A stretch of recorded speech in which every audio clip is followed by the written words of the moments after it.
until we're actually live. So I always say that, assuming that by the time I'm done saying that, we should in fact be live. So hello and welcome to the RPG Academy podcast. I am Michael, and tonight we are here with a Detention episode with our special guest co-host, Tracy from the Broadswords podcast. Tracy, welcome to the show. Hello, thank you for having me. I am very excited to have you here. It looks like Targris is already joining us, so welcome to him as well. So Tracy, you have been part of the network now for just a couple months. You've been with the Broadsword for a few months beyond that. For anyone who isn't familiar with you or Broadswords, give us the elevator pitch. Who are you and what is that show?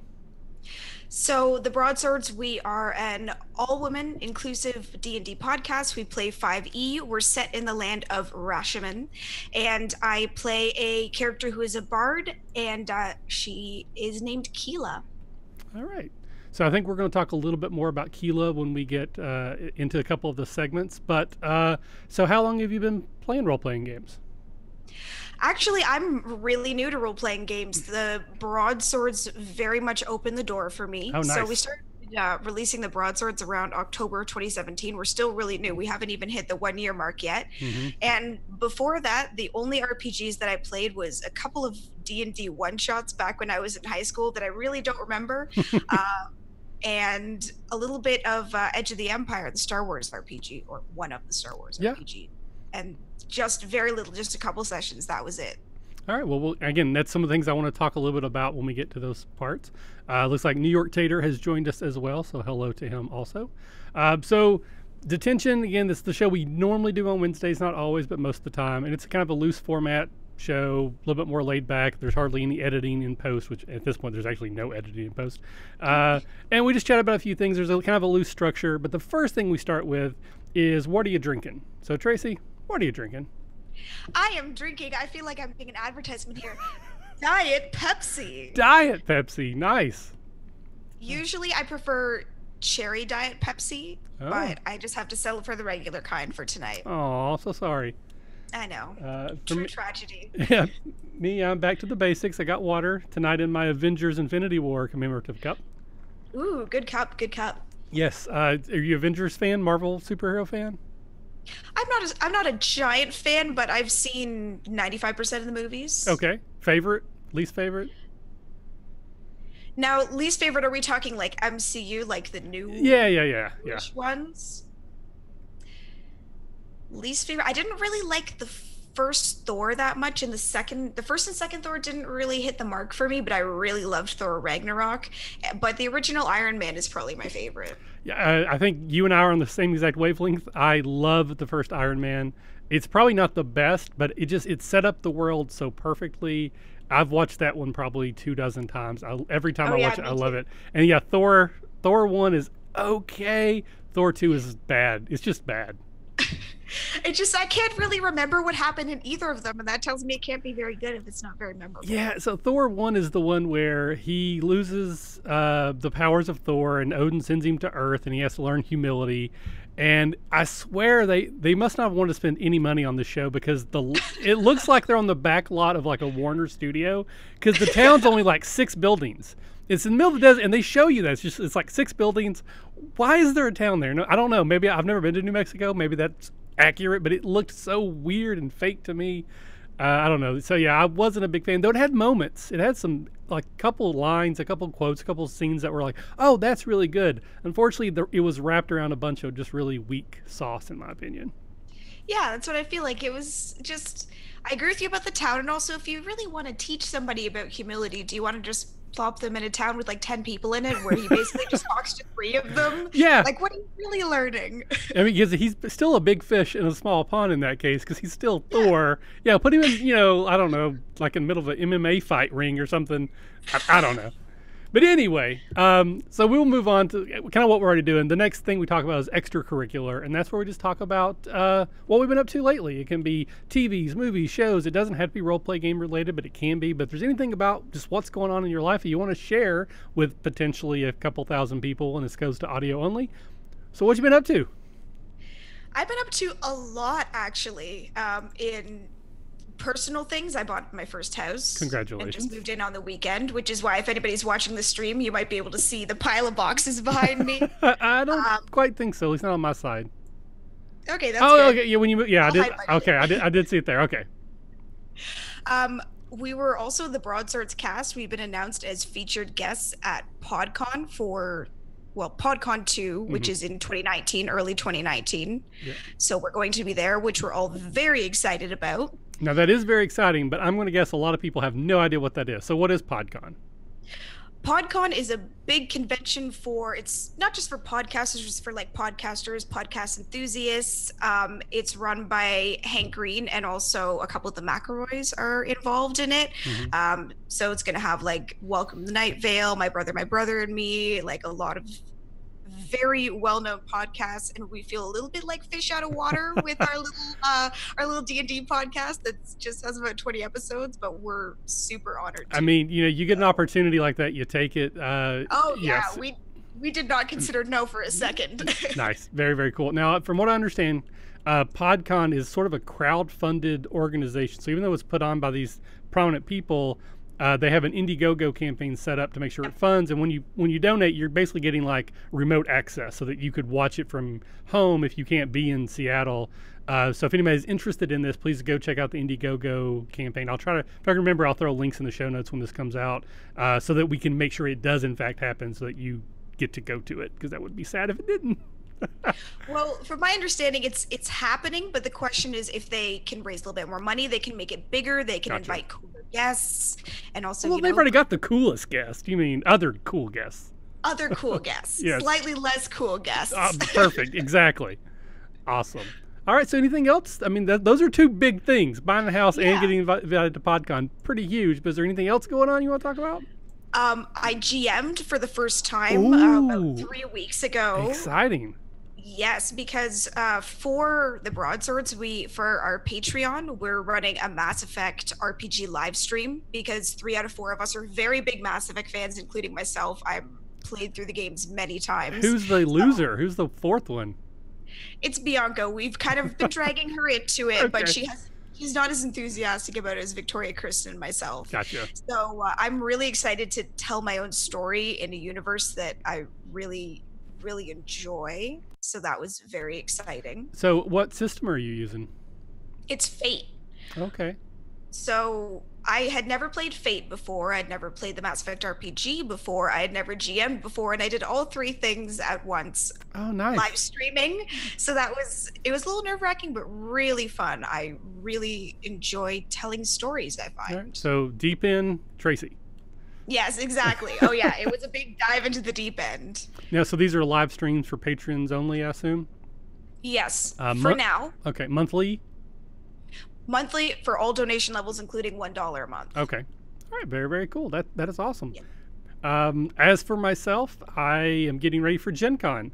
At this point, 1 week from now, I will be at Gen Con. We drive up on Wednesday. Usually we do like a Wednesday night get together. We're doing that this year, but we're not making it an official thing because it's always a hassle. So we're going to basically plant our flag somewhere, probably in the lobby of our hotel, and then start tweeting out where we're at. If anybody would like to come hang out and play games with us, anybody's welcome to do so. It won't be a private room like we've done in the past, because I'm sure the lobby will be full of other people, but we'll grab our corner and we'll stake our flag and kind of, make sure that we're ready to go when people show up.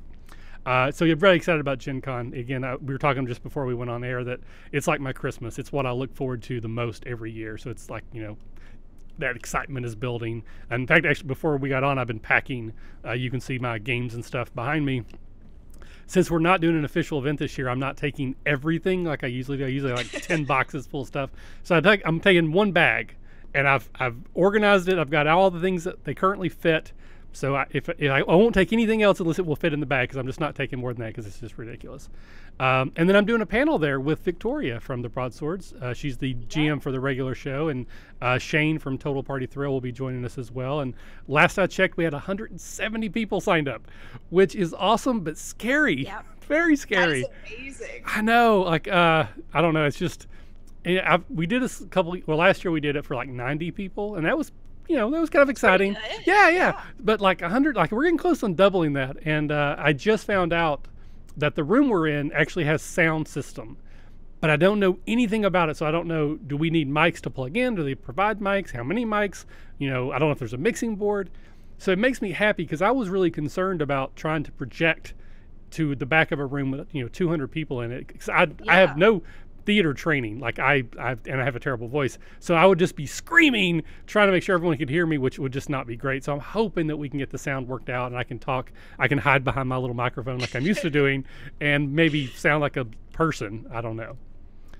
If it makes you feel any better, it'll probably have like some stage lighting, and it'll be really bright on your face, and you're not going to be able to see anybody, and you'll forget how many people are actually there. So that's funny you should say that. I'm sure you can tell. Like I have that now, because if I don't, I look like a raccoon because my eyes are so deep set. So I have lights in my eyes right now. I can't see anything as it is. So it's kind of the way it works. So we got a couple more people have jumped on. Tom has said hello. Beef Griller has said hello. Looks like we got more people in chat than have said hello. So if you're here and you're new, please feel free to say hello if you want to. But you don't have to. Just hang out, listen to us. Again, this is the first time you've been to a detention. It's more of a just kind of a loose format talk show with a guest. We're going to get into do some silly stuff. Starting right now, we're going to do our first improv game. So Tracy, I know you did a little bit of homework, so you're somewhat familiar with the game. Traditionally, do you want to give me a prompt first, or do you want to receive a prompt first? Are we doing the 10 things? Yes, we're going to do 10 things first. Give me a prompt first. Okay. So for those at home, playing basically 10 things is an improv game where I'm going to give Tracy a prompt, and I'm going to ask for 10 examples of something. And Tracy's goal is to give me 10 examples of that as quickly as possible. The key here is immediacy. So it doesn't matter if the answers really make any sense at all. It's trying to get fast answers, not correct answers. But most people, myself including, get hung up on that. We're trying to get answers that make some sort of sense, and then it becomes funny because we're terrible at it. Okay, so Tracy. I usually like to try to tie it back to what we've talked about before. Okay, all right. I don't want to get too far into it. So it's somewhat traditional in podcasting world to name your game, your campaign. So give me 10 possible names for your Fate Mass Effect RPG campaign. Ooh, okay.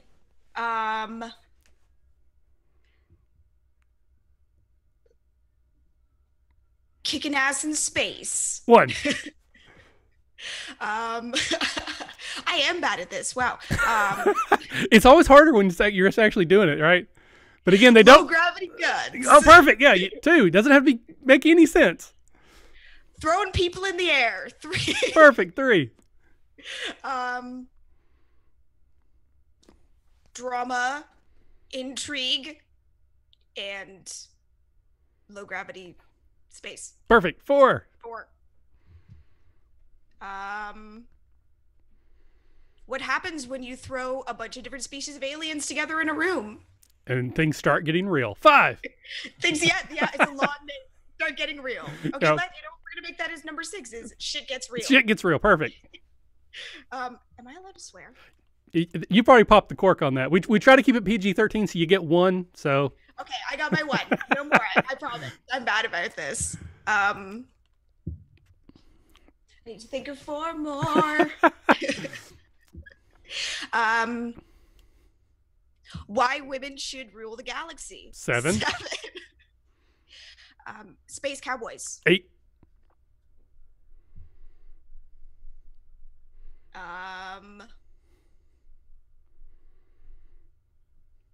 No humans allowed. 9. And secretly talking about racism. 10. Yay! Those were 10 things. Before we jump to me, Polyhedral Crew has said hello. Hello and welcome. Okay. Hello. So now it's your turn to give me a prompt and watch me squirm and squeam. Okay, I have one and I hope you haven't done it yet. Okay. You know how Harry Potter is always Harry Potter and the blank? Yes.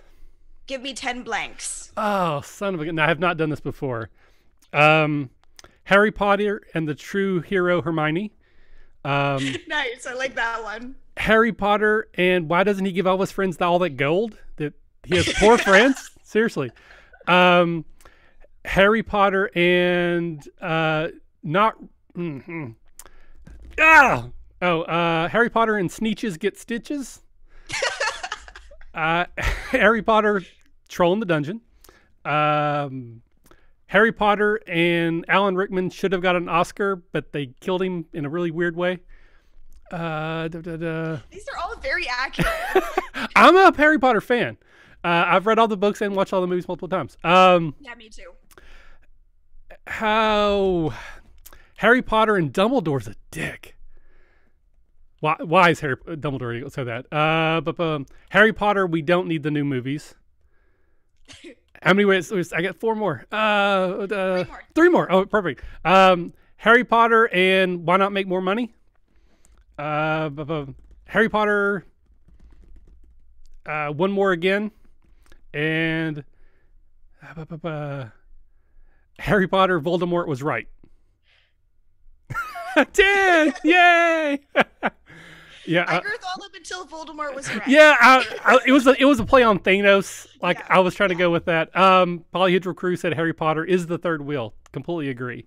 Though again, I love those books and movies. I don't like the first one. Here's a weird little Michael nitpick. Because the first one is truly a kid's book. I mean, I understand that. I'm 40-something years old. It came out when I was like in my 30s. So it was not the target audience. It's very much a kid's book. But I was hearing all this stuff about how great Harry Potter was. I was like, what the hell? I'll take a look because I was like, I'm sure it's just, stupid child humor or whatever. So I checked out the first book. Didn't care for it a whole lot, but it hooked me enough to read the next one. But there's one particular part of the first Harry Potter book that drives me crazy, and it's terrible, terrible writing. And I wish it wasn't in there. And there's a scene probably about 3/4 of the way through. It's when the Hagrid gets the dragon egg and it hatches, and they're trying to get rid of the dragon. Yeah. And so they're taking it up to the top of the tower so that Ron's brother can come get it. And there's a line that says, Harry doesn't know how they possibly made it to the top of the tower without being seen. Because there was no possible way that they did that. So rather than trying to write that out, she just was like, okay, I guess they did it. It's such lazy, cheap, throwaway logic, and it just drives me insane. Because other than that, the book's pretty good, but that one line is just so bad. It drives me crazy.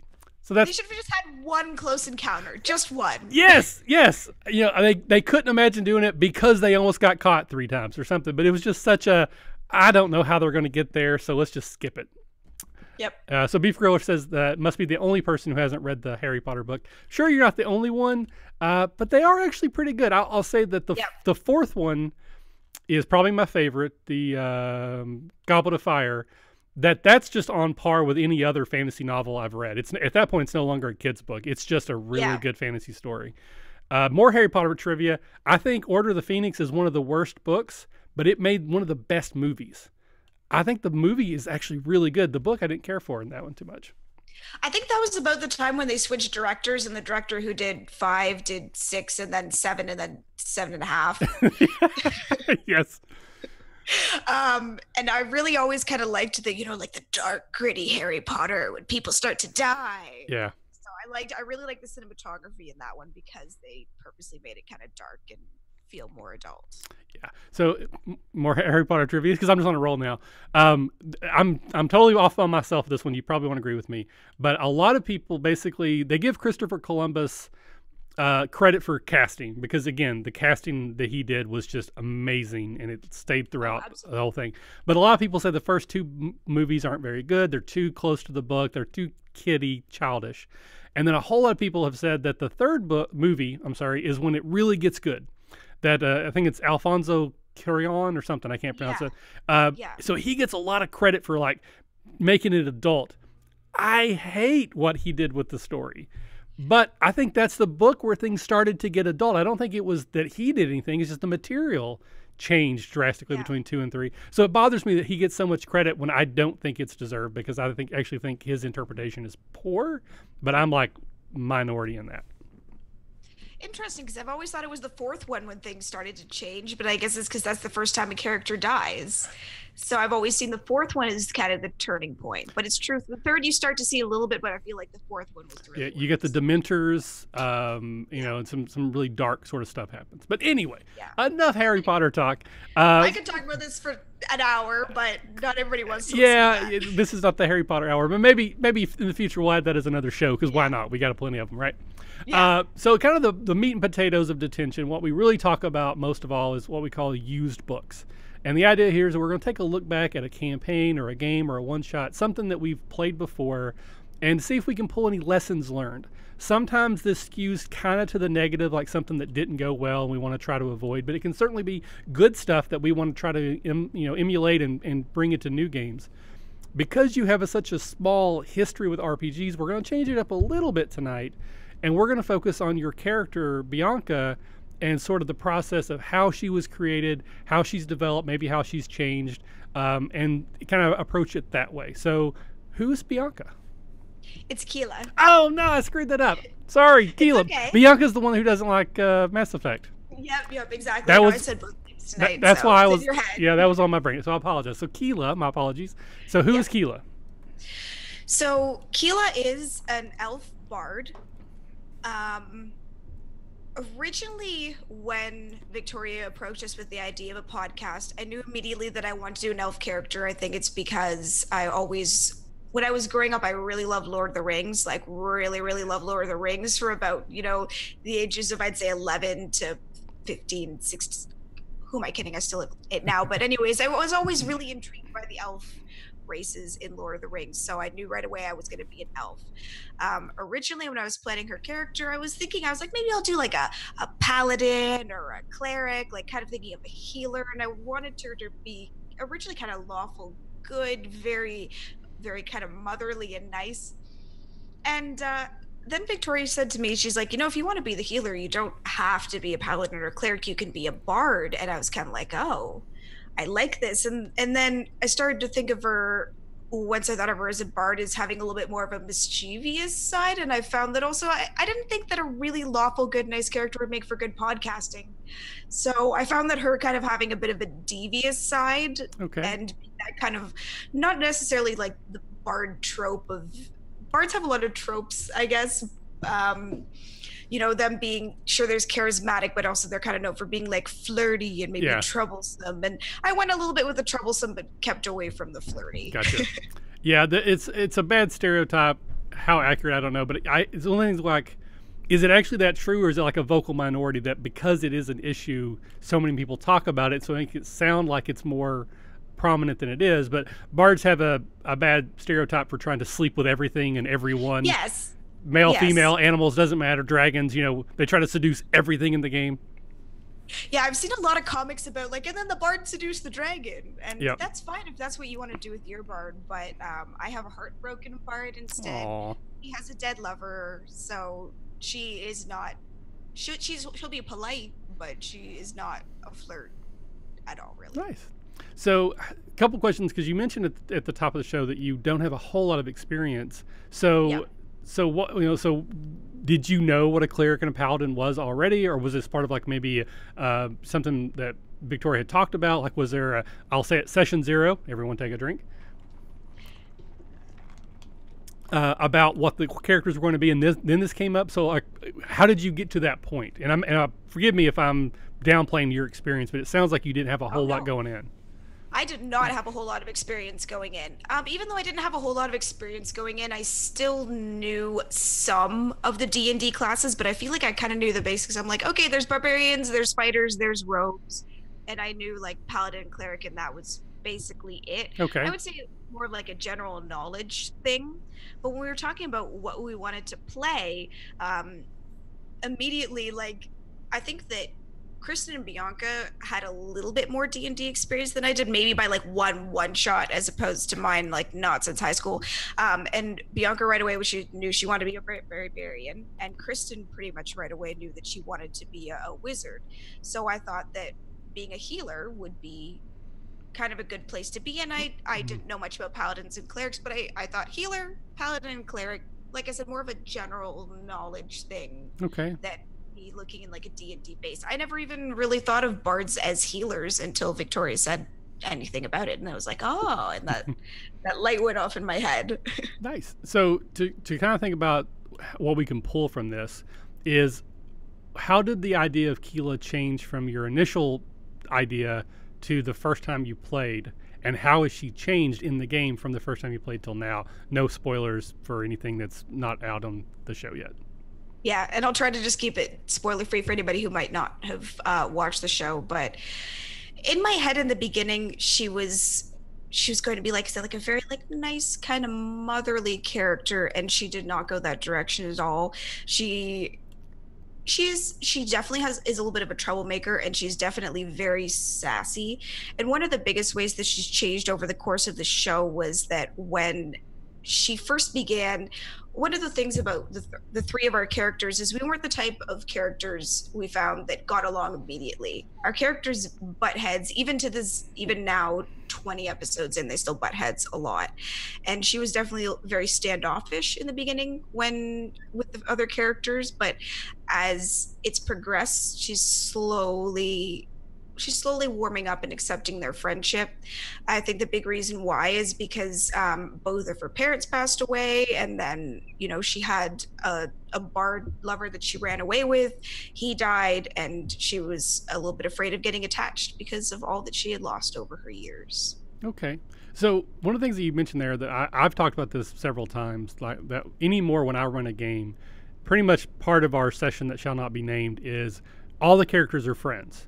They don't necessarily have to like each other, but they will take care of one another. If it comes down to it, life is on the line. Somebody will put themselves in danger to save, or try to help their other companions. Because I had so many games in high school and grade school and even college with really immature players, myself included, where everybody wanted to play a Wolverine lone wolf and no one wanted to have attachments. And as soon as someone got captured, they're like, I don't care. So I just don't let that happen. So in your game, how do you have characters that don't like each other, but they still adventure together? Is this like a meta game where Victoria's like, okay, you guys have to play, or is there some overriding story element that keeps you together whether you want to be or not? I think that's a good question because we didn't really expect that our characters weren't going to get along. They all, in the beginning, we start on a caravan together, and we didn't really know what to expect. We had a session. What did you call it? Session that shall not be named. Session. It's like that's again. It's a Voldemort joke because every time we say session 0, everyone has to take a drink. So to try to avoid some of our guests getting drunk because some of them drink alcohol, we try to not to say it all the time. Well, I'm not drinking alcohol. Perfect. Yes. But anyways, our characters had never met, so we didn't really know what to expect when we got into it, and we were all kind of a little bit surprised when we found that they were sassing each other. But I don't know if it's necessarily out of dislike, more they respect each other, and I think that definitely helps keep them together. But they also have very different personalities. They have very different approaches to a lot of the problems that we face, which can be interesting from a role playing and also a listening perspective, because if the characters just agree on everything all the time, it's that's more you need drama coming from somewhere, and if you have drama with the characters as well as the plot, I think that's just better. Yeah, and it's not drama for the sake of drama. I think it's just they have different personalities. They respect each other, but that doesn't mean that they get along and agree all the time. And I think that even though in some ways they're different, I also think that in some ways they're the same. And for Keela, at least, sometimes when she could be standoffish, it's because she might see the things in the other characters that she sees in herself too, and maybe she's sometimes a little bit confused about that feeling, or sometimes it might be the side of herself that she's not very proud of. Okay, so going back to when your characters were met, so did you know who the other players and or what their characters were, or were that first session were you just meeting everybody, characters and players? We had all known each other beforehand. Mostly Victoria and myself met because, well, we both live in Ontario, but different parts of Ontario. We met up and went to Fan Expo. I guess that would be about 2 years back, almost 2 years back. So we knew each other and we talked quite often, and we bonded over a love of Dragon Age and Mass Effect and fan fiction. And then Kristen Bianca and I were in that Star Wars RPG with Victoria. So we had played at the table once before, but not as these specific characters. So we had all known each other. We knew our characters, races and classes and everything, but we didn't know each other's backstories until we had met, and also didn't really know much about each other's characters personality wise until we had met, because we never played together as characters before. Okay, so again, trying to get to like the advice portion of the show, then from a player standpoint, if you were going to create a new character for a new campaign, say if unfortunately the Broadswords, the current campaign ends, you're victorious and the world is great, so you decide to do something different, how are you going to approach your next character based off of what you've learned from Keela? Well, one thing that I think that I would do differently is I think that I wouldn't play it as safe with my choice of race, for one thing. I really love elves and I've always loved them, but I think that maybe I would prefer to look into something that would be less traditional, maybe. Like now that I'm getting more into D&D, I'm much more interested in things like dragonborn tieflings. Tieflings I think are very interesting, and I really love what Bianca's done with her tiefling Maypri. So that's one thing I think I would play it less safe in terms of race. Class, I also think that there's a lot of opportunity for classes that I maybe didn't know as much about that I know a little bit more about. One example is that we have a side game that we play, like a just for fun game with some of us, and I play a druid, and I think the druids are really interesting. I quite like that a lot, so I think that's one thing I would do is in that section, I would take more risks with my class and my race. In terms of personality, I wish that I had written out my backstory more. I had a couple paragraphs of my backstory, but I had a lot of it going on in my head, and I wish that I had fleshed it out on paper. Because sometimes by getting it out on paper, it kind of helps you step into your character's shoes a little bit better. And I think it took me a little while to really fully step into her shoes. I had a bit of a hard time finding her as a character at first. It definitely took me a while to really say to myself, okay, what would she do in this situation? Okay. Because I was kind of learning D&D at the same time as I was learning the character. And I think that now I wish that I had fleshed her out more in a tangible way rather than just in my head while I was walking the dog thinking about little stories in her past. I wish that I had sat down and wrote them down, because the more that you write, the more that you know about your character, the easier it is to step into their shoes once you actually sit down at the table. Okay. No kitty. Sorry. So I want to take a quick time out. I don't know if anybody's watching or listening. I'm hearing your volume go up and down a lot. And I used to have that problem in Zoom. There's a setting where it automatically will, like if you're getting loud, it'll lower you, and if you're low, it'll raise you. I'm wondering if that might be set on yours. I just want to ask the audience if anyone else is noticing that too, or if it's just me. I wonder, let me just play with my audio settings real quick. Yeah. Unfortunately, I don't think I have access to yours, but if you want to check in, which you use Zoom, you're familiar with it, right? If you go to your audio options, there is a automatically adjust your volume.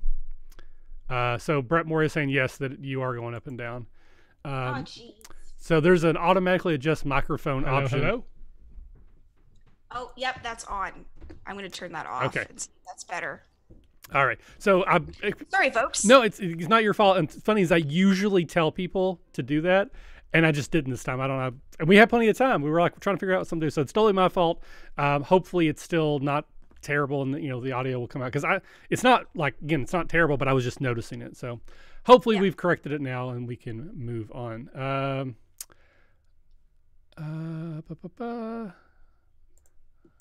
There we go. Okay, so with that, we will close out Keela there. Hopefully it'll be a very long time before we have to worry about another character, unless it's like a side quest or something like that.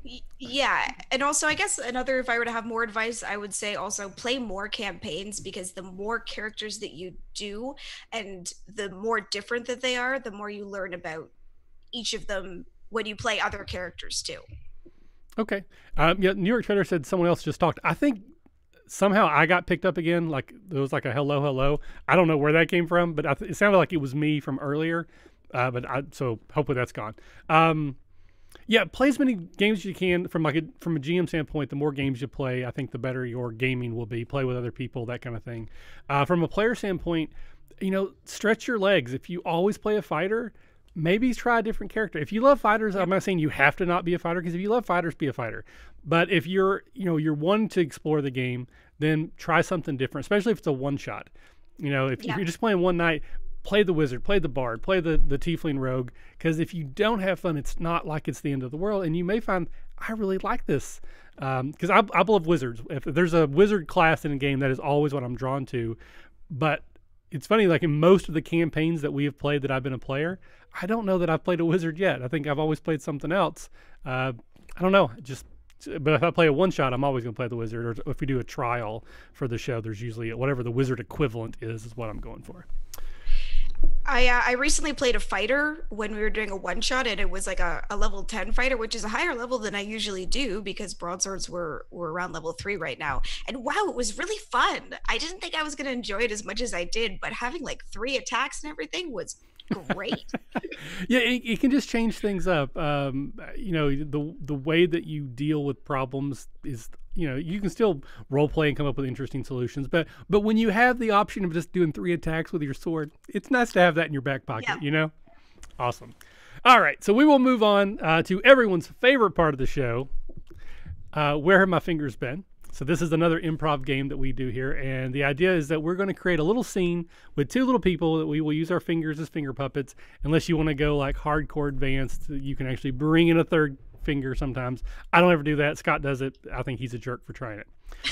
But again, much like the first one, it's a silly thing. It doesn't have to make a whole lot of sense, but we try to have a beginning, try to have a middle, try to have an end. So again, Tracy, you're the guest. Do you want to go first, or do you want to give me a prompt first? I'm going to give you a prompt first. All right. And so we have to do a song first. Again, if we don't do the song, people yell at us. So okay. Where have my fingers been? I said, where have my fingers been? All right. So now you tell me, where have my fingers been? We're going to do this to celebrate Tomophos. You are in line for the midnight release of Tomophos. Okay. Why are we in line? I mean, we could have just used Amazon, right? Dude, I want to get it first night. Yeah, but if you do Amazon Prime, they'll ship it to you and you'll have it the first day. What? I didn't know that. Like, yeah, you never use Amazon? Like, everyone uses Amazon. Son of a beep. Oh, well, we're here. We might as well buy it. Hey, look, there's whatever. And that's where my fingers have been. Oh, fantastic. Okay. So, Tracy, sing the song. Where have my fingers been? Where have my fingers been? Your fingers have been at Harry Potter cosplay, and you're in the costume contest. You are the worst Harry I have ever seen. No, you are the worst Harry I have ever seen. Your lightning scar is completely crooked. Your cloak is the wrong color. You have a Hufflepuff badge. Yes, I suppose I do. And the winner is the Harry Potter that's not on my hands. And that is where my fingers been, having horrible British accents. Oh, no, that was beautiful. That was fantastic. And we all know Hufflepuff is actually the best house anyways. Oh, yes, I'm a Hufflepuff. Okay. All right, hold on. Oh, that was great. Thank you so much. That was fantastic. All right, so now we're going to move into cryptozoology, and this is where we're going to take a look at a monster, usually from D&D, but it doesn't have to be, and we talk about maybe some ways that we've used it in the past, brainstorm some interesting ways that we might be able to use it in the future. So, Tracy, you're the guest tonight. Do you got a monster you want to talk about? Yes. Now, I can't talk about ways that I used it in the past, but I will tell you that I was perusing the monster manual, and I saw that you can use an Allosaurus in D&D, which just blows my mind because I'm one of those kids that like grew up on Jurassic Park. Yep. And I'm one of those kids that would like drag my parents to the I'm close to Toronto, so the Royal Ontario Museum, but I guess if you were in New York, you'd say like the Natural History Museum, so we could go look at dinosaur bones. Yep. I had those little like tubes of plastic dinosaurs. Anyways, I was a kid with a dinosaur obsession. I still go see all the Jurassic World movies, and I'm so sorry. Blown when I realized that you could have a dinosaur as a monster in D&D. Yes, and I know Matt. I don't think he's watching, but he will probably have a swelling in his heart because he's all about the dinosaurs. He's always trying to do something with dinosaurs in the games as well. So you love dinosaurs, obviously. So if you're going to put dinosaurs in a game, is it going to be a monster that the players PCs have to kill, or is it more like it's an animal, wild animal, we need to protect it? Like what do you see being an interesting way to put a dinosaur in a game? I have a bit of a hard time seeing dinosaurs amidst some of the, I guess, more common monsters that you might encounter. Like, I can't really see somebody be like, oh, look, here's a goblin. Oh, look, here's a bugbear. Oh, look, here's a dinosaur. Yeah. So I think if I were GMing a game and I was like, okay, I want to incorporate dinosaurs, I would kind of maybe almost want to do like a D&D version of Jurassic Park, but in something like a different realm, or maybe like, you know, a different plane or something like that. Like, I'd like to do maybe like an all dinosaur game. Maybe there's some are allies, some are enemies. Okay. So are they going to be like anthropomorphic or intelligent, or are they still beasts, but there's just like, you know, the T-Rex that helps you versus the T-Rex that hates you? I think they would be all beasts. Yeah, I think that, yeah, T-Rex that helps you, T-Rex that hates you, maybe depends on how hungry they are, or depends on whether they're carnivores or herbivores. We Right. could do like very classic, like befriend a brachiosaurus but have to fight an allosaurus. All right. So I also was a bit of a dinosaur nerd when I was very little, but I have fallen away, and sadly things have changed, and like pterodactyls aren't even a thing anymore. Like then they decide that those weren't real, and they're now called something else. Same thing with like brontosaurus. Really?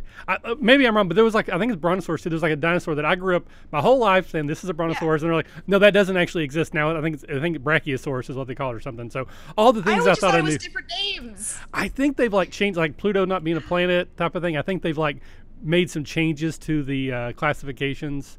So Targa says Brontosauruses came back. So hey, I'm back in it. Yeah, I actually, before you even said it, I do like the idea of a Jurassic Park style game because it keeps dinosaurs as unique, strange monsters. So yeah, you live in a world where there are goblins and bugbears and maybe even beholders, but dinosaurs are not something that we know about. And it could even also be in the history of that world. They died billions of years ago or whatever. Because a lot of times in games like owlbears specifically, the history of an owlbear supposedly is that a wizard like was screwing around with some stuff and made an owlbear. So you could totally have a crazy wizard who's just like, you know, Dr. Hammond screwing around with stuff and either bring skeletons back to life, or you can break a hole through it to another plane, or maybe even another dimension, another time, and suddenly you have all these dinosaurs running around. And that kind of changes up sort of the classic, you know, hey, there's a farm on the outskirts of town. Some of the sheep have gone missing. They think it's a wolf. Will you please go help them? And you're like, okay, yeah, this is our level 1 quest. Holy crap, it's a dinosaur. You know, that could be a very interesting situation. And then you have that moment of, you know, do you befriend it? Because, yeah, someone mentioned earlier, like having a PC riding a dinosaur as a mount. Like, that could be pretty awesome. You know, you got a druid who's like, I need a companion. The ranger's like, I need a companion. That could be really awesome if you, like, you know, you charm a dinosaur and put a harness on it. You start riding that bad boy around. That's pretty cool. Yeah, that would be awesome. I would completely love to have a character who has like a dinosaur friend, even if it's a small dinosaur friend. Just like having a dinosaur friend, that is really awesome. Nice. So Beef Griller said, why can't you hear a pterodactyl in the bathroom? Because the pee is silent. Yeah, I'm sorry. It was one of those dad jokes that I just had to sigh. Yeah. Though I think it's funny. And then I saw one on Twitter the other day. I think it was from Shauna from Money Cook Games. Why don't you ever fight a dinosaur? Because you'll get Jurassic kicked.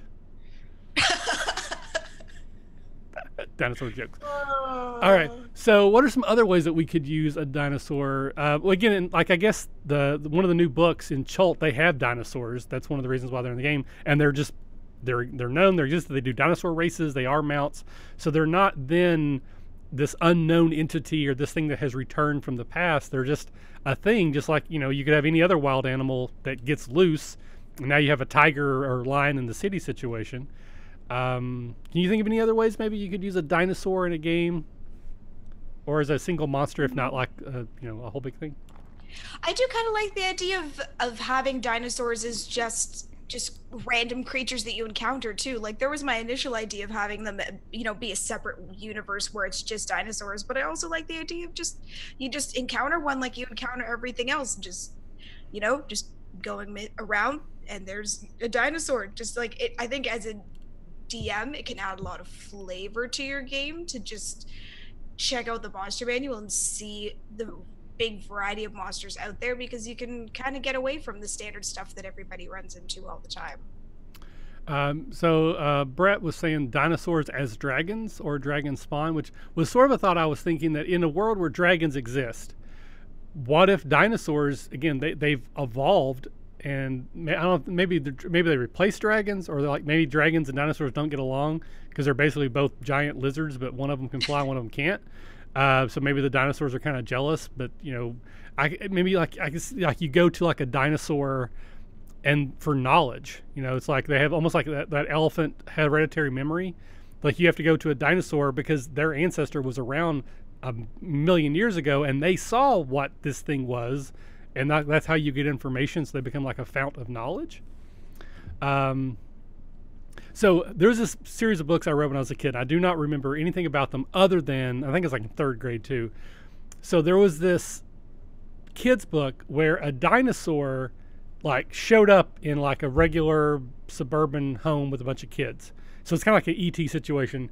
That sounds kind of familiar. I feel like I might have read that too. I loved that book. I can't remember the name of it, but basically they dressed him up like a kid, and it was like a week where the dinosaur was running around trying to pretend to be a kid, and there was people after him, and there's a big thing. And at the end of the book, you learned that there was actually a human that had gone to the dinosaur realm too. And they don't ever talk about it, but they just leave this like, there was a whole other story of a kid being in the dinosaur world trying to pretend to be a dinosaur. And that like blew my mind, that I was like, oh, wow, it's a whole other story. So maybe you could do something like that where, you know, there's the dinosaurs are the anthropomorphic rulers. They are the normal class, and the humans go there. And now it's like a Planet of the Apes situation. They're the ones thought of as animals or dangerous species, and they have to do something. Yeah, and the other thing I'm thinking too is that we have Dragonborn. Why can't there be some sort of dinosaur equivalent as maybe a playable class? If you homebrew something like that, you could really just kind of do like a Dragonborn variation. I think it would, again, not trying to get too far into the deep end, but I think the idea of dragon spawn has to do with, you know, dragons being intelligent creatures who also have the ability to polymorph into humanoid forms. If there's like just some dude out banging a dinosaur. Well, I didn't say it had to be right. A dinosaur. We can use, you know, if we're flexible with what we can do. Exactly. Yeah. Polymorph, you know, have possibility to be humanoid or it's just a true born race. They're sort of like half dinosaur people, but there's not like an ancestry. They're just, that's what they look like, and you know, that's what they are. What they look like. It's a coincidence. Yeah, so you have to homebrew. I mean, you could certainly take Dragonborn and just sort of change them. So rather than maybe a breath weapon, they have like a tail swap attack, short arms. Yeah, short arms. I can't open they can't use like bows. All the way back. Yeah. Oh, you could have a lot of fun with T-Rex short arm jokes. Nice. All right, so anything else you can think of how we could incorporate dinosaurs into a game? Either as a monster, as a pet, as a class, anything interesting you can think of? I can't really think of anything else that we haven't covered yet. All right, fair, no worries. I know I've mentioned this before, so people in the audience may have already heard this story, but I don't think you have. So I was in a game once with a DM who used a T-Rex, and this was a game that there were no other dinosaurs. This was a one-off sort of thing. But the dinosaur had been turned invisible by like a wizard. And so we were walking through the forest, and an invisible T-Rex just ate one of us because we had no idea it was there, because apparently invisible T-Rexes also have stealth. I don't know. But yeah, this was 3.5, just one chomp. One of the characters was eaten. And I think the way the worlds worked there, they were swallowed, but they weren't dead instantly. Like they had a chance to die slowly over time. And it just happened. I believe it was just happened. I don't think this was planned. That character had one of those. It's a magic item that's like ever flowing water. So like if you open it up, it's basically just water pours out until you close it. And they use that to cause the T-Rex to throw them back up. That's pretty genius. Yeah, that sounds very interesting. I wish I was playing in that game. So I still frustrated with the DM because I thought that was bull crap that there was an invisible T-Rex and we had no Yeah, idea it was there. Don't get me wrong, that's ridiculous. Like, you can't stop that. Yes.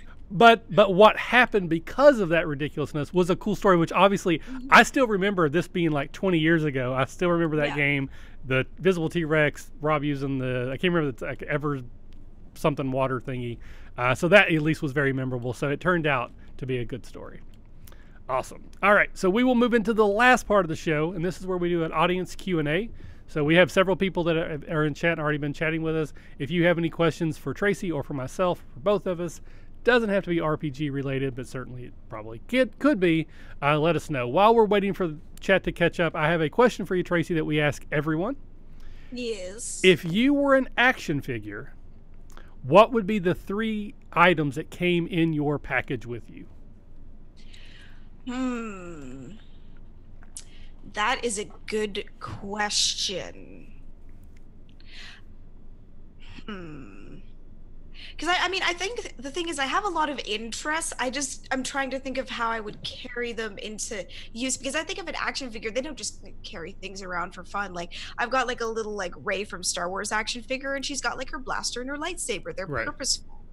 Yeah, but you don't overthink it. Like, it can just be like what you think of that, identifies you. Like, mine probably would be like an iPhone, because I'm always on the stupid thing. Maybe a microphone, like that kind of thing. So what are 3 items that would be in your action figure package?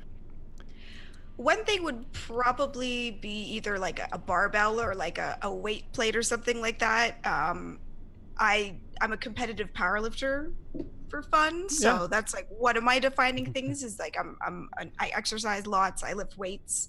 Another thing would be maybe a horse bridle, because I love horseback riding, and a picture of my dog, because I take power from my love for my dog. So picture of the dog or the actual dog? Like a dog action. If I could have him as my companion, then yes, I would bring. Absolutely. We could have a dog. So dog's name, do you share? His name is Indy. He's a black greyhound. Is it like Indiana Jones? Is that where they came from? Or Indiana Bones, yes. Indiana Bones. Fantastic. Awesome. All right. So we do have a couple questions that are coming in, but before we get to that, one thing I'd like to do is how can people get a hold of you? If someone wants to follow you on Twitter or get a hold of you, do you have an email that you want to share, Twitter handle? How can people get a hold of Tracy if they want to interact with you after the show? Well, speaking of our talk of dinosaurs, my Twitter handle is TracySaur. So you can remember that, because just think of dinosaurs when you think of me. Yeah, there you go. All right, perfect. Yep. If you want to follow the Broadswords, we're at the Broadswords pretty much everywhere. Twitter, Facebook, Tumblr. I'm probably missing some social media. Oh, Instagram. There we go. We're in all those places.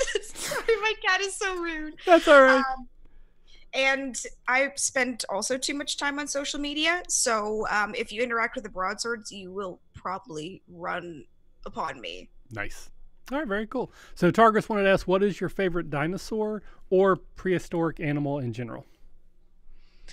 I have always had a great amount of respect for raptors. I think it's because of, they have this great arsenal of tools. And also, I'm a very small person, and raptors are also small, but very strong, very strong and powerful for their size. So I think I've always really respected that. All right, very cool. I don't know if it would be a favorite, but I always like the pterodactyl, which again, I don't know if that's even a real thing anymore, because I'm also a comic book nerd, and there's a character named Sauron who's from the Savage Lands and the Marvels, which is basically an anthropomorphic pterodactyl, and it can fly around and talk. And I love the idea. Plus, I think flying would be cool. So being able to fly and be a dinosaur, that would be very cool. So Beef Griller wants to ask, what were some challenges you found running Fate for the first time? Any surprises? Yes. One thing that I found with Fate that I've definitely found really challenging as a GM is knowing when to compel my characters. I think it's partially because I was learning how to GM. I didn't actually use any compels because we've only done our one session. And in that session, I didn't use any. And I think it's because I was so caught up in what I was doing. It's very hard to think quickly on the spot and think to yourself, okay, what are these characters, my players doing? How can I compel what they're doing? Is it going to suit the situation? I found it really hard to think of it on the spot. So that's something that I'm really trying to focus on in my next section, is finding opportunities to utilize compels. So let me add a follow-up question there. So do you think it would be better, or, I mean, I'm not saying one's better than the other, but do you think it would be, for you, a better idea to maybe have like their troubles written down prominently so that you can see them, and just wait for opportunities like, oh, this would be a good opportunity for your compel to come up? Or when you're planning the adventure, build in, okay, this is the scene where probably Bianca's going to want, is probably going to be struggling because of.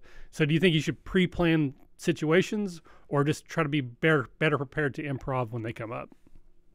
I think I need to do a little bit of both. I definitely have planned. I mean, I've learned with GMing that I can't plan too far ahead, because you never know what your players are going to do and how it might throw you off your plan. So I have a general idea for an overarching story where I think that I'm going to be able to utilize the compels, but I also want to focus on trying to get them on the spot too, and also encouraging the players to do them for each other in situations where I might miss it. Yeah, I think that's probably the big key, is if you have players who will buy into creating their own troubles.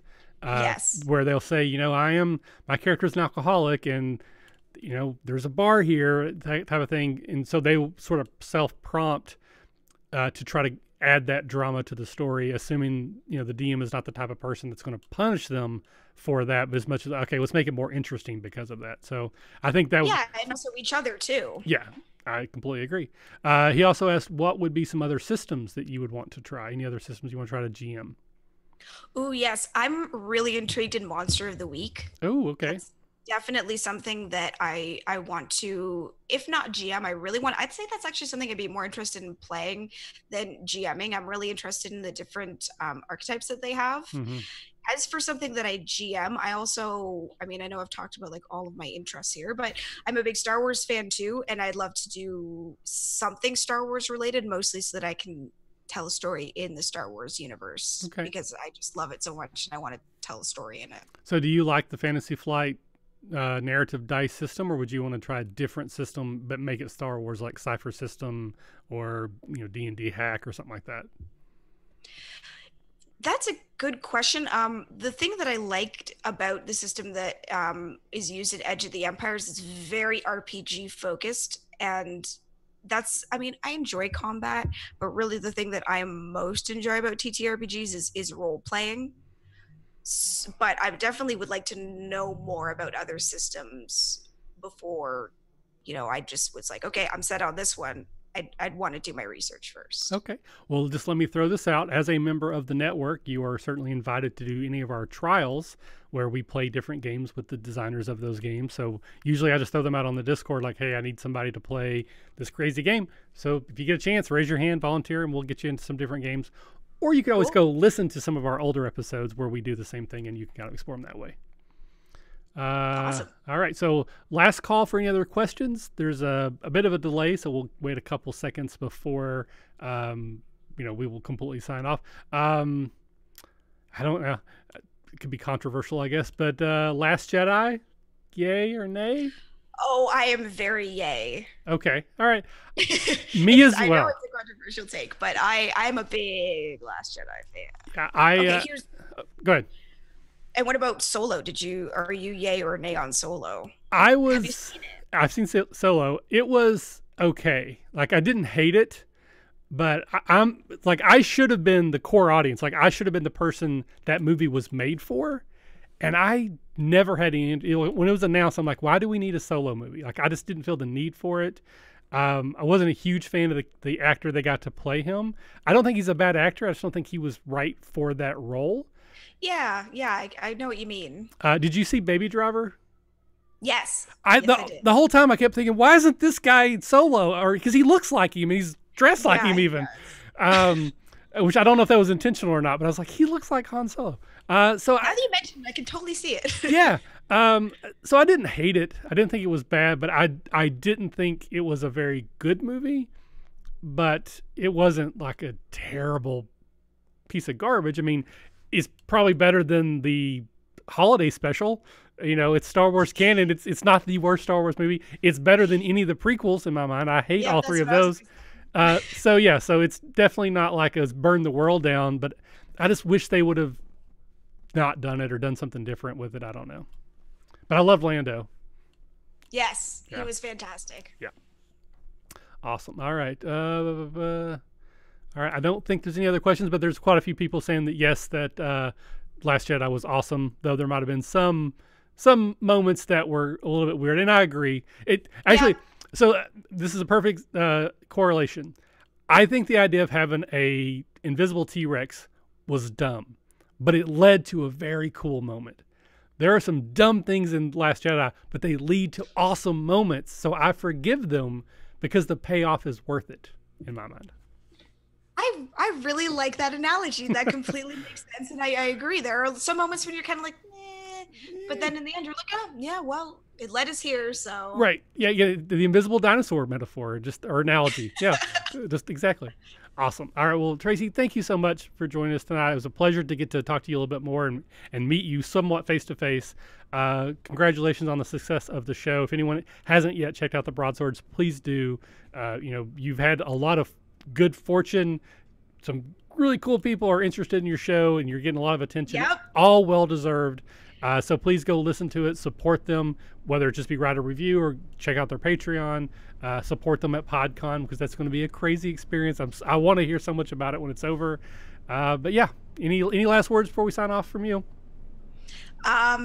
Yeah, check us out. I mean, if you're a Hello from the Magic Tavern fan, our last couple episodes we had Adil Rafai, who plays Chunt. I think most people know Travis McElroy. He's going to be a guest. We've already recorded with him, and his episode is coming out in September. And also, if you're going to be at PodCon, please come say hello. Send me a message on Twitter and be like, "Hey, I'm going to be there," and I'll be like, "Oh, sweet," and then come say hi to me, please. We really want to meet everyone. Absolutely. Very cool. And then just last word from me for any of the people who are watching now. No show next week, obviously, because we're at Gen Con. And I'm actually going to take a short break from the podcast. I was talking about this on Discord today. I have some episodes I already have recorded. I'm going to finish editing those, so you'll have some new episodes coming out in August. We have a couple film study episodes that are done. Those will be coming out. But I'm going to try to not do anything with the show for a few weeks.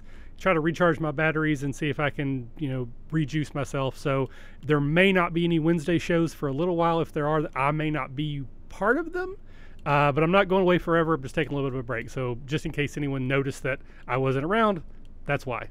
But I'll still be around, but I'm just going to try to take it, basically I don't want to schedule anything, and I don't want to have to edit anything for like a month and see if I feel a little bit better after that.